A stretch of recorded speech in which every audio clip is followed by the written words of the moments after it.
Hello and welcome to the Retro Hour podcast, episode number 174, your weekly dose of retro gaming and technology news with me, Dan Wood. Me, Ravi Abbott. And me, Joe Fox. And here we are in the UK at the start of another bank holiday weekend. The sun is shining. It's a pure orgy of flesh in the studio. Joe came in with his legs out.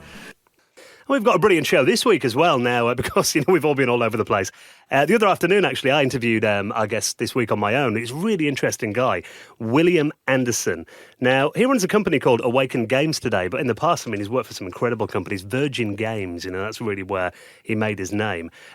He's very interesting because he's really into RTS games, and in this interview we talk about how he loved Ultima, and Richard Garriott was kind of, one of his inspirations. But it turned out that, his main thing he's known for is platform games. Yeah, and when he was working for these companies, it was some of the best platformer games that were out. Like you were saying. It's got Aladdin, Cool Spot, and Abe's Odyssey, which I didn't know either. I knew about Aladdin and Cool Spot, but I didn't know about Abe's Lion Odyssey. King as well. He started to work on, I think, that's kind of when he... And Abe's Odyssey was really late for kind of a platformer, but it was really developed in a different way, wasn't it? Well, his era as well, because it was obviously the PlayStation kind of 3D era. Yeah. I remember, Clockwork Night kind of came out around that time with that kind of look as well. What I loved about Abe's Odyssey is that he was a complete departure from the cutesy kind of fluffy platforms we had before. He was a slimy blob who farted, essentially, wasn't he? And he was like, as a teenager, that was like, wow, that's the best thing in the world. I remember getting the PlayStation demo with Abe's Odyssey on it, the original demo which came with the PlayStation, playing that, and my brother just being like, why are you playing that? And I was like, because he farts, look at him.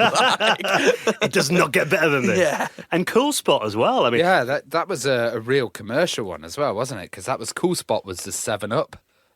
Like little dot on the logo. Yeah. And if you think about commercial games. So we'll be talking about, actually, one of the things I chatted to him about, whether he liked having these kind of, big companies sponsoring the game. And now let's get the story of classic games like Global Gladiators, Abe's Odyssey, The Jungle Book, Aladdin, with this week's special guest, William Anderson. You're listening to the Retro Hour podcast, and it is time to welcome this week's very special guest. It is our pleasure to welcome to the show the amazing William Anderson. Thank you so much for joining us. Happy to be here. Now, let's just start your story right at the beginning. We always like to get a little bit of background on our guests and kind of find out, your early credentials in the world of computers and video games. And do you remember when you first saw a video game or got to play one? That would have been Pong when I was really young in Florida. I saw a Pong machine in arcade I went to. Or actually, it was a pizza place. It wasn't quite an arcade yet. Wow, so that was very early on in the days of arcades. Yeah. Actually, it didn't really dawn on me as much then as when I got a little older and the arcade machines started getting more advanced and more colorful and more sounds and stuff like that. And then, of course, I started getting into the early game systems like the Atari 2600 and kind of went up from there. And what titles do you remember from that then that you're fond of? Oh God! now you tested my memory. I think it was, if I remember right, Adventure. Yeah. And then of course went to the Nintendo, and then the Super Nintendo, and Sega Genesis, and on and on. Well, how did your story start in developing and designing games then? What made you want to actually create them? Well, I grew up in my hometown is Big Bear Lake, California, and we used to go to the arcades to play games, but of course it got kind of expensive doing that every week. And my brother had bought an Atari 800 computer to play games at home, so it was cheaper for us. And after a while, it was kind of a pain because up here in the mountains, we didn't have computer stores. Yeah. So anytime we needed a new game, we had to drive down the hill to get it, which didn't come that often. So really, it was kind of a necessity to start looking into, okay, I got a computer here. How do I actually start making my own games? And the Atari 800 was actually a capable system, wasn't it? It was a pretty decent machine for the time. Oh, yeah, it was. And I still adore those machines today and have a few of them in the garage. So around that time, how did you first get into the industry professionally? Well, I was doing shareware games on the Atari for quite a few years, but I really wasn't making a living at it. So I kind of had to take a step into my sub-career as an auto mechanic to kind of pay for my game systems and games and continue learning.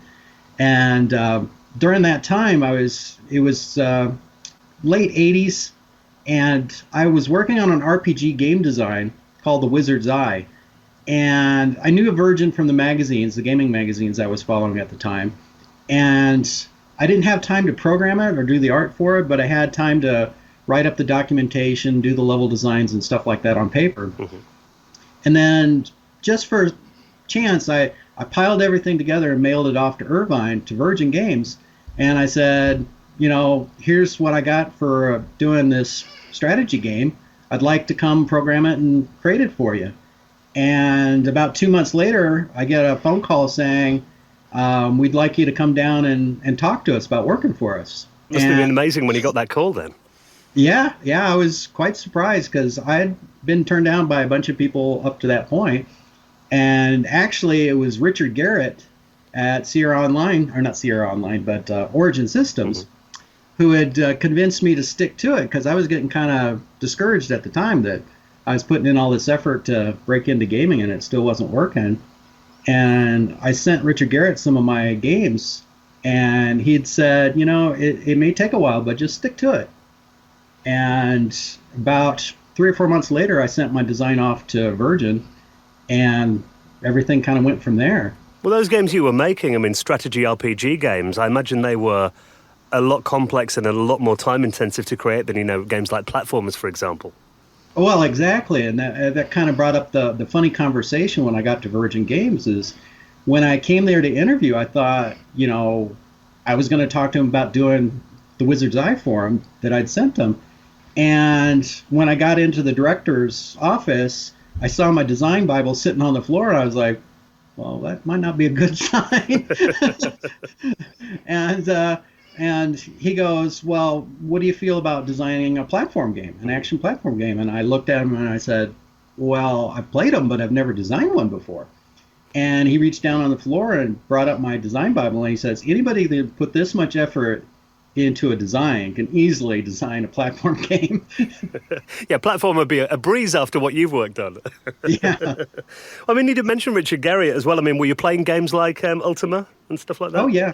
Yeah, because I was a big fan of strategy games, still am. I like the Command and Conquer style games and stuff like that.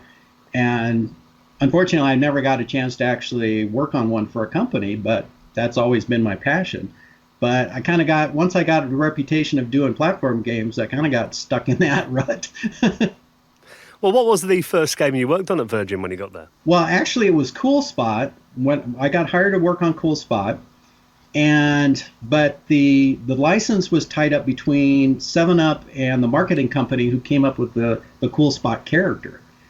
But they couldn't make up their mind what they wanted to get done, so they kept kind of spinning their wheels. And Martin Albert, who was the CEO of Virgin at the time, he was getting frustrated with it, and he basically pulled the plug. He said, we're not going to do a game for 7-Up because they can't make up their mind what they want.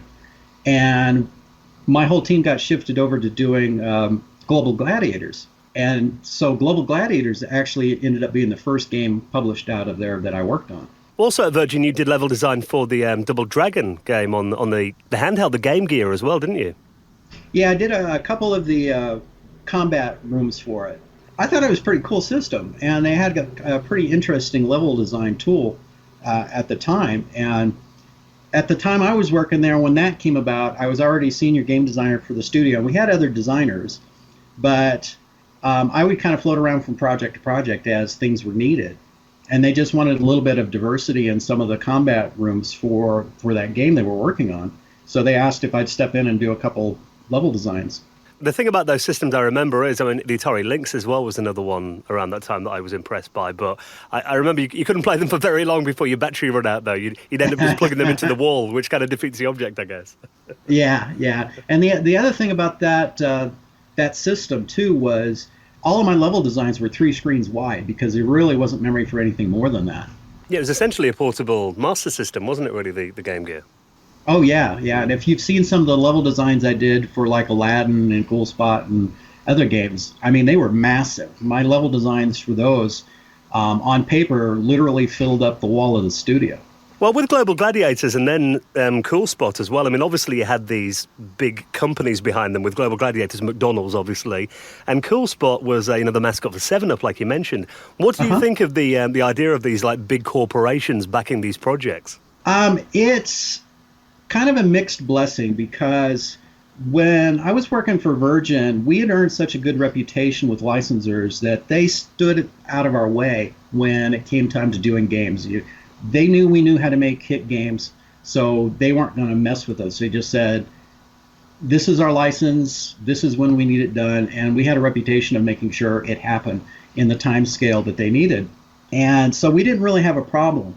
Only later when I started working for smaller studios that it became a problem, and it's really why I started my own game company, Awaken Games, because I got tired of busting my butt to make a great game design, at least what I thought was great game design, and it was just completely trashed by the licensor because they really didn't care. They just wanted something on the shelf.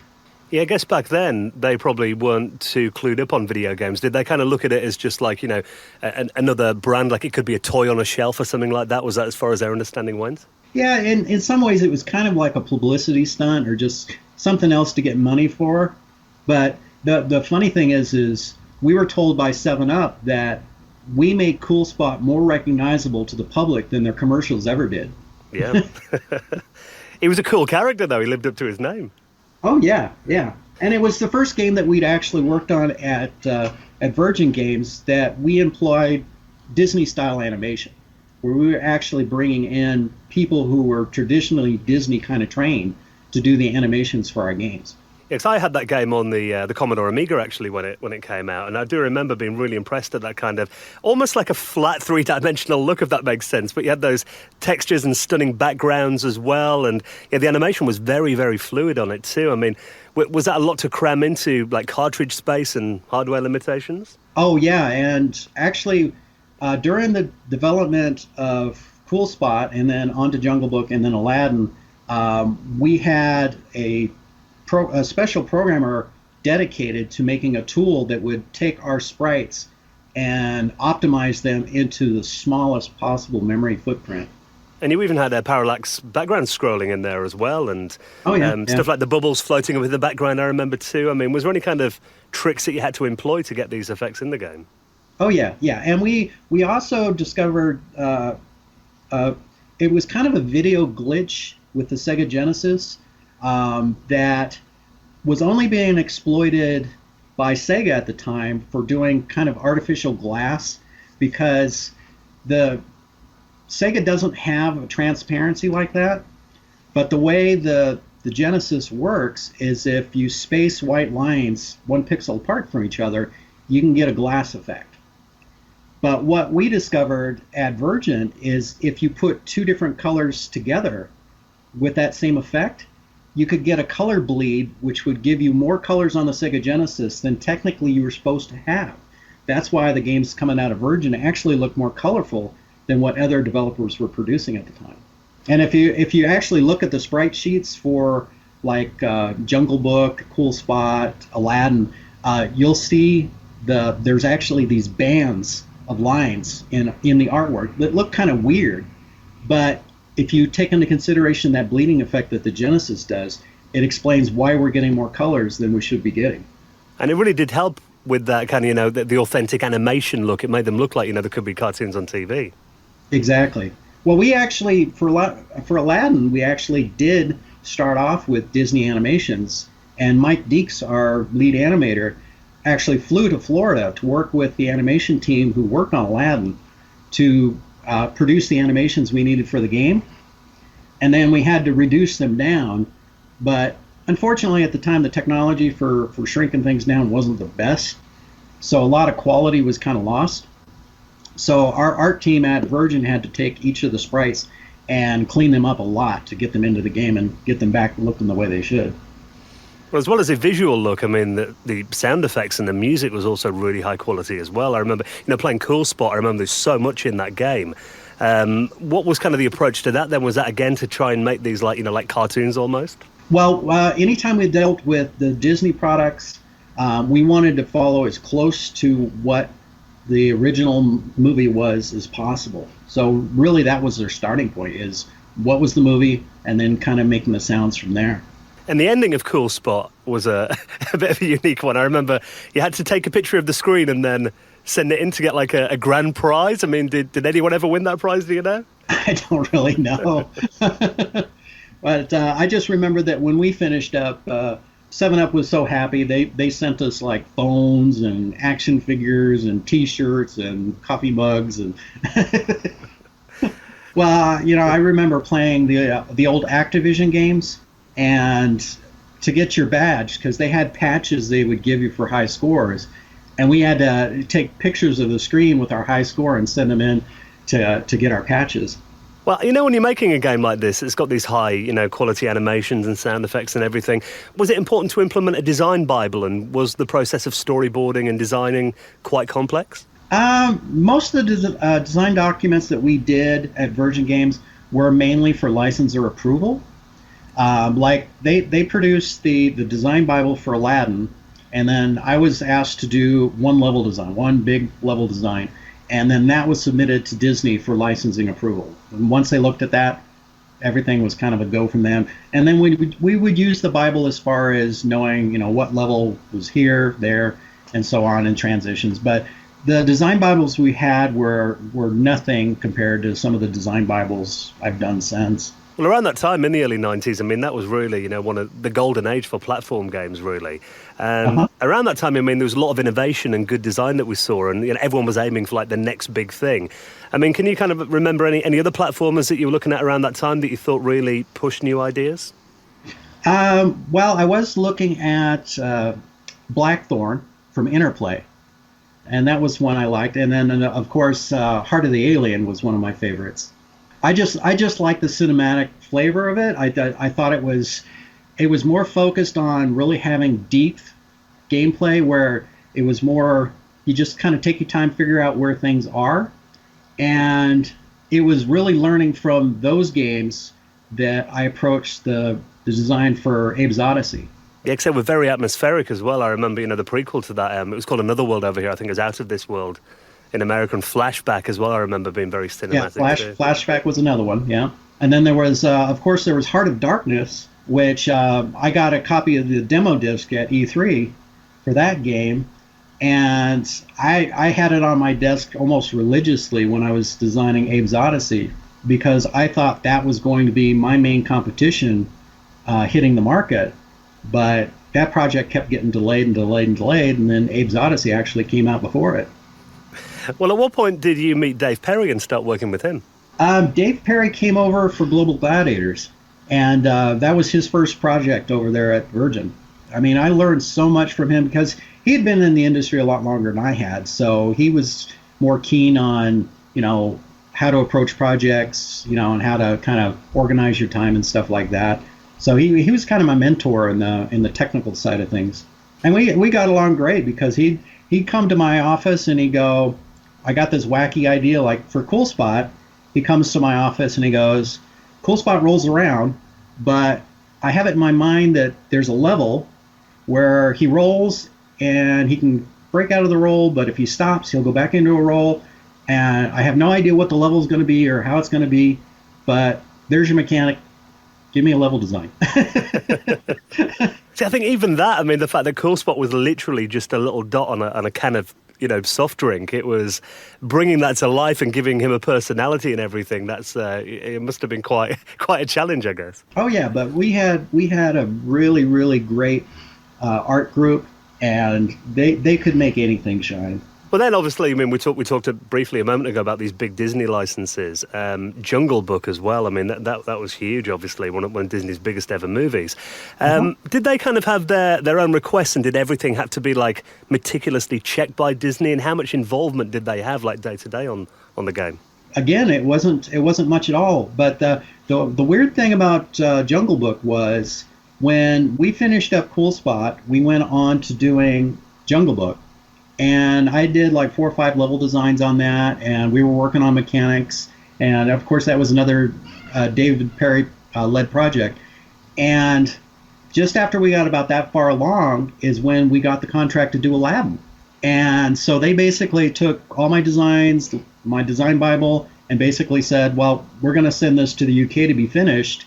You guys, your whole team's going on to Aladdin, because that is our number one priority. And I'd loved the movie. And the nice thing was, too, in designing the levels for the game, is Disney actually had sent us these huge colored printouts for all of the backgrounds for the movie. So it was easy for me to kind of look at the backgrounds and go, okay, this is the environment I need to make gameplay out of. I guess that's really useful rather than having to kind of imagine it all yourself. Well, yeah, and there's only so much you can do with the watching the videotape over and over again, because it's you're seeing little glimpses of it versus these big animation cells that they use for actually doing the movie. Yeah, 'cause back then I guess it was still the age of them doing most of it by hand. Yeah, and it was all done by hand back then, because even then it was still kind of the war between people using computers to animate stuff and traditional hand animations. I always liked the look of hand animation, though. Yeah, you can always tell. Well, do you remember working with Tommy Tallarico much, and what did you think of his music, especially because Jungle Book had such recognizable music? Well, me and Tommy worked together for a long time on projects. It's always been great. I mean, originally he was a playtester at Virgin Games, and then he branched into doing music. And he worked on every single game I worked on at Virgin Games. And when I started doing Maximal Ghost to Glory for Capcom, I pulled him in to do the music for that as well. Tommy will just basically say, he'll come in and says, okay, show me what you're working on, and give me a tempo. Show me what kind of beat you're thinking about for this project, and bang, he'll crank it out. Well, I mean, I've talked about Aladdin already, but that obviously went on to become, one of the best-selling Mega Drive games ever. I mean, 4 million copies sold of that game. I mean, did working on Jungle Book before that help with the development of Aladdin? It did and it didn't, because the main problem we had with Aladdin is we only had 3.5 months to get it done. So it was major crunch from the time the contract was approved to getting that out the door. And how did you manage to get it done in 4 months? Well, we had pretty much all hands on deck at Virgin, and we had the full background art team, the full animation group, of course Tommy doing his stuff, and I had 2 other assistant designers helping with level designs. And the game turned out to be a masterpiece. I mean, it was very well received as well. I mean, were there some kind of tough decisions to make along the way when you were developing that game? Not really. I mean, it for a production standpoint, we had all the documentations, all the level designs were done out, so it was really just pretty much paint by numbers to get it done, and then just make sure it was debugged right. The only controversy that even popped up during the whole production was the bonus screen we have has a kind of a roulette wheel, and in the design it was supposed to be a one-armed bandit. And somewhere along the lines, Disney had showed it to some group of parents or something as kind of get their feedback at some focus group test. And one of the mothers who had seen it hit the wall and basically called up Disney and said, I'm going to boycott your game because it's got gambling in your game, and we can't have gambling in a Disney product. So in the final product, we just took the handle off the machine. I guess that's one thing you've got to consider as well when you're working with, a brand like Disney. You've got this wholesome family reputation to uphold. I mean, I guess little things like that just have to be taken into consideration. Yeah, and there was one other thing that came out of the focus group test, which was the first focus group test I had been involved in, which was really educational, is when we did the focus group test, we did different ages of boys and girls.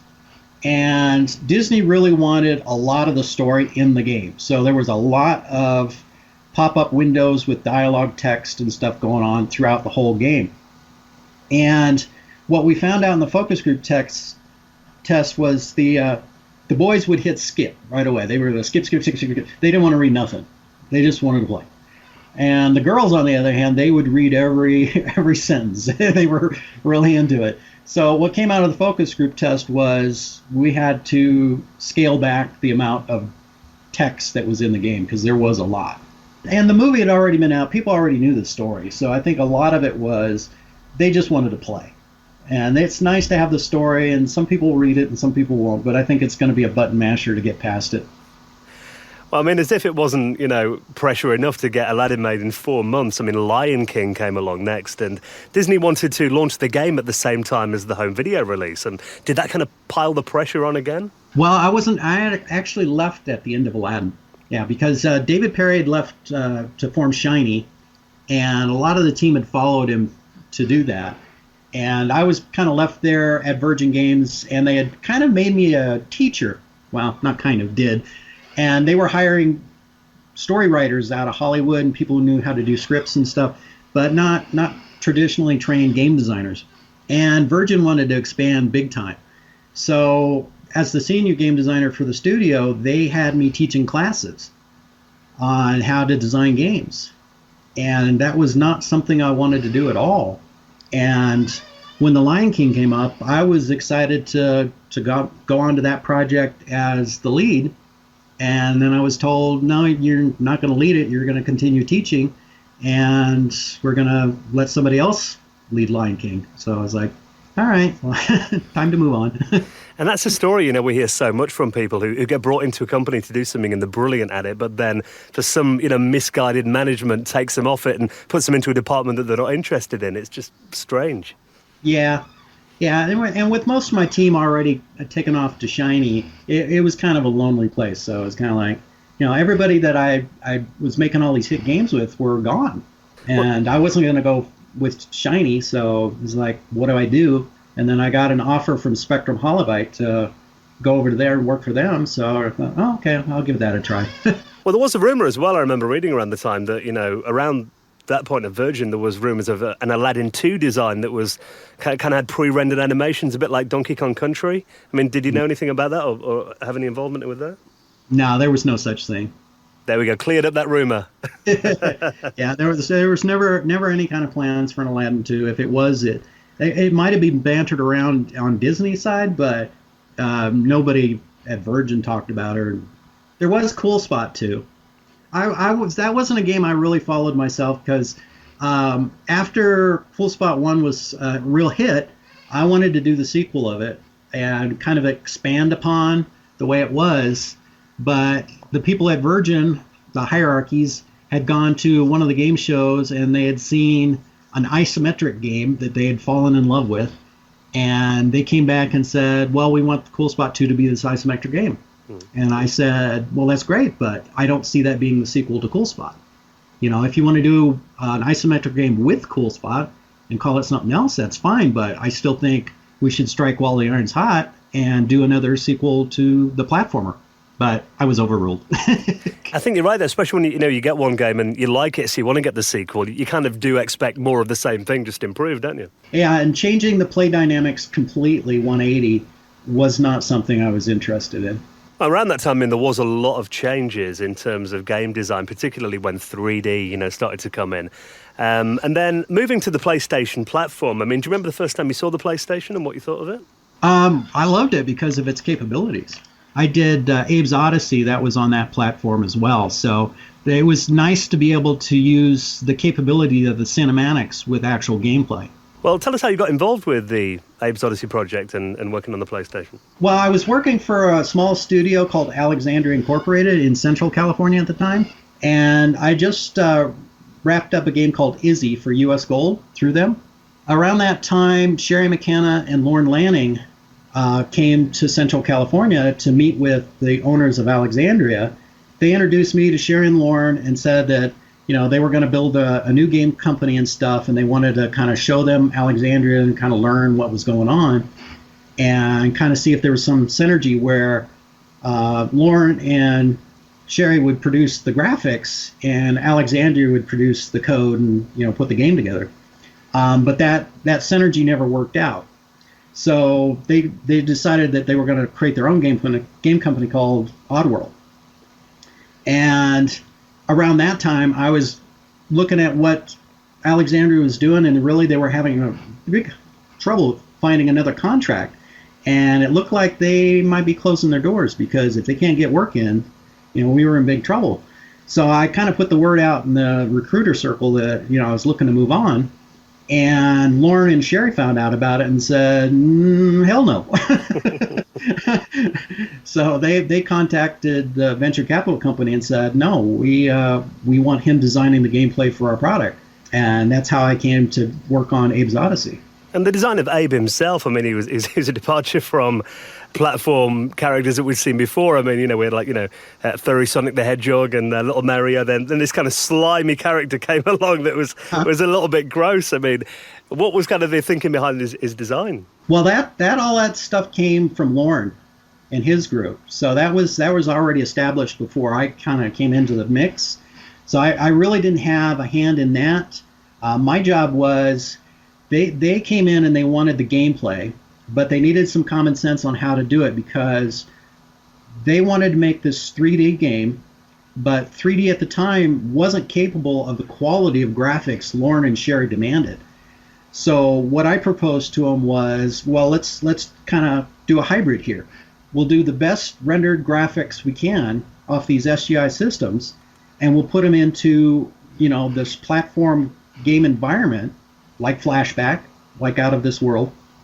And to get the illusion that it's a 3D game, what I proposed is we do cinematic cuts between one level section and another. So you get these nice panoramic views of the world as you move from one section to another. And it worked out beautifully. And that game just had such atmosphere as well. And I think maybe it was the demographic of the PlayStation because, gamers were kind of growing up a little bit, although not too much because I remember, as a teenage boy, whenever Abe farted, it never got old. It made me laugh every time. So. I mean, was that an idea to make it a bit more mature than the games that came before it in a way? Well, visually it was going to be more mature, and we knew that the game systems were kind of evolving in the audience. The players were growing up with the systems. So we knew we could do more, but we didn't want to go too crazy and basically alienate the market. So Abe has kind of this cute persona along with kind of the dark world. And even today, it seems like it's still kind of following in there. It's got a bit of that darkness, but it doesn't cross the line where you go, that's kind of grotesque. Well, during the production, I heard that an executive producer at GT Interactive tried to sabotage the game. I mean, what kind of happened there? That sounds like quite a bit of drama.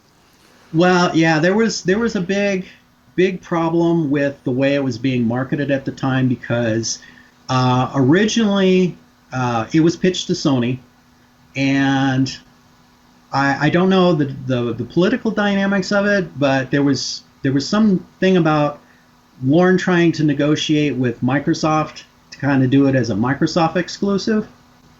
And so there was kind of this waffling back and forth, and I think a lot of publishers felt that they were getting burned. And I think when it ended up at GT, it was kind of like, you know what, we don't like working with Oddworld, we don't like this situation, and how can we kind of drag this on? And I think I heard at the time, I'm not sure, so don't quote this as fact, is they had a 3-project contract with GT Interactive that if they published Abe's Odyssey, they were supposed to do like 3 more games or 2 more games. And they had such a rough time on getting the original Abe's Odyssey out the door that they didn't want to do another 2 projects. It was just such an unpleasant experience. Yeah, but I'd left the company by that time, so... When the game did come out, I mean, Abe's Odyssey was a massive hit. I mean, was it kind of expected that it would be as big as it did? Oh, yeah, because the feedback we got from even Sony from looking at the design Bible we produce, and the early feedback we got from bringing people in to show them the graphics that were being done and stuff like that was tremendous. I mean, and even when it was showed at E3, the excitement people had for the game was just explosive. So we knew it was going to be a hit. It was just, we just had to get our job done. Well, it's had a bit of a comeback in recent years. I mean, have you played any of the remakes of Abe's Odyssey? Not really, no. In some ways, I like it, and in some ways I don't, because Lauren Lanning is such a visionary when it comes to coming up with wacky ideas and stories. And some of the stuff we talked about doing when I worked for him at the company was just phenomenal. And a lot of our kind of strife at the time is I wanted to get the game design done for Abe's Odyssey, and then I wanted to go and start working on the newer ones and the new ideas he had. and he just kept Abe's Odyssey, Abe's Odyssey, Abe's Odyssey, and really he's kind of stuck in that rut in that world. And even the game they did, I think it was called Stranger, kind of still has a bit of that Abe's Odyssey world feel to it. But I really wanted to see what Oddworld could do if he just said, "Look, okay, let's create all these wacky ideal worlds that we've been thinking about." But it's really, over the years, it's just been that same note over and over and over again. And I really, to this day, I would prefer him just going, we made our history with this one. Let's move on to something new. I guess sometimes audience demand can be something you give into, I guess. And I think even with that as well, bringing back a franchise that, is kind of ingrained in people's nostalgia. Sometimes if you make a departure too much, it can be a bit of a shock to people, I guess, maybe. Yeah, and you have to be careful, because what games were a hit back then may not be up to snuff now. Yeah. You have to know how to take a concept that existed back then and evolve it up to today's future. Well, why did you make Awaken Games then? Did you want to have the freedom of self-publishing? It wasn't so much self-publishing, because I'm still, contact with other publishers, and Awaken Games contracts game design services to other studios. Right. So companies will come to me with an idea, and I'll produce the game design documents and the designs and stuff for them. And I have a few of my own games that I'm working on. But the main reason I started that one was I was working for a small game studio doing casual games, like Game Party. I created the Game Party franchise for the Nintendo Wii and stuff like that. And it was another one of these crunch games where you got a limited budget, you got a limited team, you got to get it done in a really ridiculous short period of time. And it made an obscene amount of money. So it did what everybody wanted it to do. But as things kind of evolved and we started getting into licenses again, and like I did the game Hotel for Dogs, and I created a tremendous design for that project as well. But then the producer came in and just gutted the hell out of the design to the point where it was just unplayable. And it got to the point where I was just so discouraged having my designs trashed that I thought, you know what, I'm just going to create my own design studio. If somebody wants a design for the product, I'll do it, and just leave it at that. That way I can kind of go, if it's a great idea, I'll work on it. If I don't think it's a great idea, I'll be honest with you. I'll tell you that, you need to work on it more. And then I can just kind of pick and choose. I mean, looking at your site, you also do consulting on game design and helping projects develop as well, which must be quite a rewarding experience. Oh, yeah. And the other interesting thing is I get companies who will contact me about that really have nothing to do with games. It's just interactivity on their websites. And they'll go, well, you design video games. Take a look at our website. How can we make it more engaging to people visiting? Right. And I'll do contracts like that with people too. Any projects that we might know that you've worked on recently then that you've enjoyed? For the past few years, I've been working on kind of boning up my programming skills because I'm moving more from just doing designs to doing full productions. So I've got a big RTS game I'm working on called Alien Harvest, and that's probably going to be the most massive project I've done to date. And that's more of a kind of a Command and Conquer style, but it's also a vast universe game as well. But it's one of those ones that I'm trying to get all the details down and all the documentation down, so when I hit the ground running, everything's laid out. I don't have to guess how this thing works with this and that, and because you see a lot of these RTS games that people are doing Kickstarter campaigns for and stuff like that, and they're getting millions of dollars for stuff, but they really don't have a plan outside of just some nice fancy images of what they want to create. And then people scratch their heads wondering why the game never got done. And it sounds like with this project as well, doing an RTS game, you're kind of going back to your roots, I guess, aren't you? Well, that was the idea. Is get back to my passion. Because I've got a few casual games on my website that you can go and see, a few puzzle games and stuff like that. Those were mainly done as kind of learning exercises as I kind of tinker around with art and learning how to program more.